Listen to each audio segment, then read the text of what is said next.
बिस्मिल्लाहिर्रहमानिर्रहीम अस्सलामुअलैकुम। आज हम बनाएंगे बहुत ही ज़्यादा मज़ेदार सी और बेहद आसानी के साथ बनकर तैयार हो जाने वाली मैंगो रसमलाई की रेसिपी।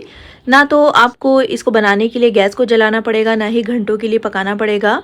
झटपट से ये इंस्टेंट रसमलाई हम बनाकर तैयार करेंगे। इसको आप ईद की दावतों के लिए बना सकते हो या फिर जब भी मज़ेदार सा मीठा खाने का मन करे तो झटपट से इसको बनाकर तैयार कर सकते हो। तो सबसे पहले यहाँ पर मैंने एक बड़ा सा आम लिया है। आम जब भी आपने लेना है इस तरह के डिज़र्ट बनाने के लिए, तो आम जो है बिल्कुल मीठा होना चाहिए और अच्छी तरह से पका हुआ होना चाहिए। आम को मैंने बहुत अच्छे से एक बार धो लिया है और उसके बाद हम इसके छिलकों को पील कर लेंगे। और जिस भी वैरायटी का आपको आम मिल जाए वो आप ले सकते हो। अगर बड़ा आम हो तो फिर एक ले लीजिएगा और छोटे हो तो फिर दो भी आप ले सकते हो।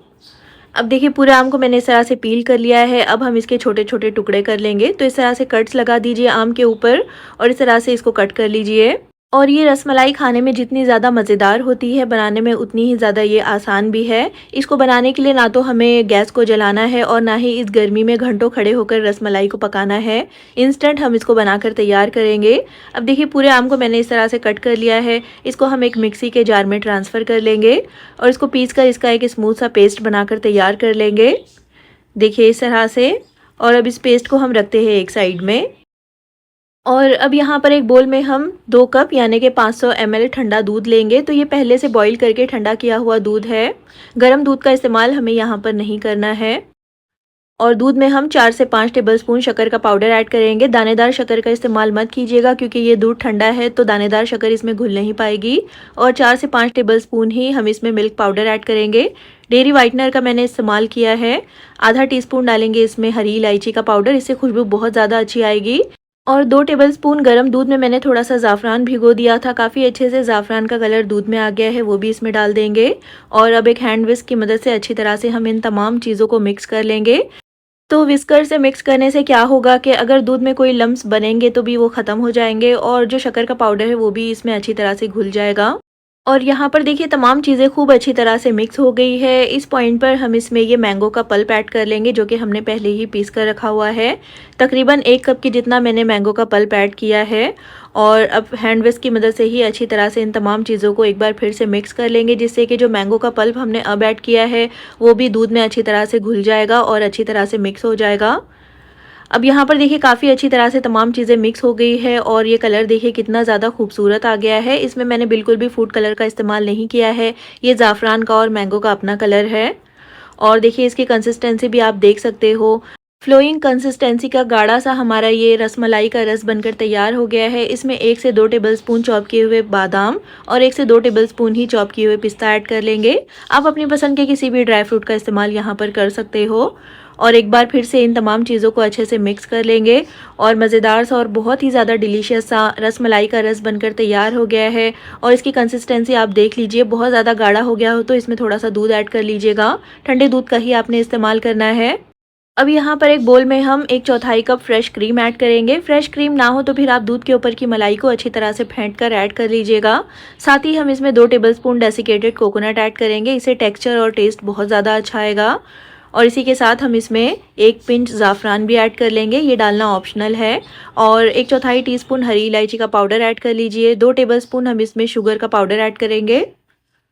और मीठा आप अपने पसंद के हिसाब से कम या ज़्यादा कर सकते हो। 2 टेबलस्पून ही इसमें मिल्क पाउडर ऐड कर लीजिएगा। और अब इन सारी चीज़ों को एक बार अच्छे से मिक्स कर लेंगे। अगर ये बहुत ज़्यादा पतला हो गया हो तो थोड़ा सा मिल्क पाउडर इसमें मज़ीद ऐड कर लीजिएगा। और अगर बहुत ज़्यादा गाढ़ा हो गया हो तो थोड़ा सा फ्रेश क्रीम या फिर दूध का इस्तेमाल आप कर सकते हो। अच्छे से मिक्स कर लेने के बाद हम इसमें 2 से 3 टेबलस्पून चॉप किए हुए आम ऐड करेंगे। इससे टेस्ट बहुत ज़्यादा अच्छा आएगा। अच्छी तरह से इसको भी मिक्स कर लीजिए। और यहाँ पर बहुत ही ज़्यादा मज़ेदार सी इंस्टेंट बनने वाली ब्रेड की फिलिंग जो है बनकर तैयार हो गई है। इसको हम रखते हैं एक साइड में। अब यहाँ पर मैंने कुछ वाइट ब्रेड के स्लाइसेस लिए हैं। आप चाहो तो ब्राउन ब्रेड का इस्तेमाल भी कर सकते हो। अब इस तरह से मैंने कुकी कटर लिया है। अगर आपके पास ये ना हो तो फिर आप छोटी सी कटोरी या फिर ग्लास या फिर किसी भी बॉटल के ढक्कन का इस्तेमाल कर सकते हो। और इस तरह से हम तमाम ब्रेड के सर्कल्स बनाकर तैयार कर लेंगे। और जो इसके किनारे बच जाएंगे उनको फेंकिएगा मत, उनके आप ब्रेड क्रम्स बना सकते हो। और इस तरह से देखिए मैंने सारे ब्रेड के राउंडल्स बनाकर तैयार कर लिए हैं। अब हम क्या करेंगे कि एक ब्रेड का सर्कल लेंगे, उसके ऊपर जो हमने क्रीम बनाकर रखी हुई है वो डालेंगे 1 से 2 टेबलस्पून भरकर। और अच्छी तरह से फैला दीजिएगा इसको। और दूसरा ब्रेड का सर्कल लेकर इस तरह से हम इसकी सैंडविच बना लेंगे। थोड़ा सा प्रेस कर दीजिएगा और इस तरह से हमारी इंस्टेंट रसमलाई बनकर तैयार हो जाएगी। और इसी तरह से हमें बाकी के तमाम रसमलाई को बनाकर तैयार कर लेना है। और इस तरह से देखिए ब्रेड के मैंने 8 रसमलाई बनाकर तैयार कर लिए हैं। अब हम चलते हैं इनको असेंबल करने की तरफ। तो जिस भी प्लेट में या फिर डिश में आपने रसमलाई को असेंबल करना हो उसमें हम ये थोड़ा सा रस डाल देंगे। आम और दूध का जो हमने मिक्स करके रखा हुआ है तकरीबन 2 से 3 चमचे भरकर हमें डाल देना है, जिससे कि जब हम रसमलाई को इसके ऊपर रखेंगे तो ब्रेड नीचे से भी अच्छी तरह से इस रस को सोक कर लेगी और बहुत ज़्यादा सॉफ्ट बन जाएगी। और एक एक करके हम तमाम ब्रेड के सर्कल्स को इस तरह से प्लेट में अरेंज कर लेंगे। तो इस तरह से तमाम सर्कल्स को अरेंज कर लेने के बाद हम इसके ऊपर भी अच्छी तरह से रस को डाल देंगे, जिससे कि जो ब्रेड है अच्छी तरह से रस को सोक कर लेगा और बहुत अच्छे से ये सॉफ्ट और मज़ेदार सी हमारी रसमलाई बनकर तैयार हो जाएगी। और इसके ऊपर हम गार्निश कर लेंगे थोड़े से बादाम और पिस्ता के स्लाइसेस से। और आप चाहो तो इसके ऊपर थोड़ा सा ज़ाफ़रान भी ऐड कर सकते हो। थोड़े से मैंगो के चंक्स हम इस तरह से इसके ऊपर डाल देंगे, जिससे कि दिखने में ये बहुत ज़्यादा ज़बरदस्त लगेगा और इसका टेस्ट भी ज़ाहिर सी बात है बहुत ज़्यादा बढ़ जाएगा। और इस तरह से तमाम चीज़ों को अरेंज कर लेने के बाद आप इसको 2 से 3 घंटों के लिए फ्रिज में रख दीजिएगा, जिससे कि बहुत अच्छे से ये ठंडा हो जाएगा।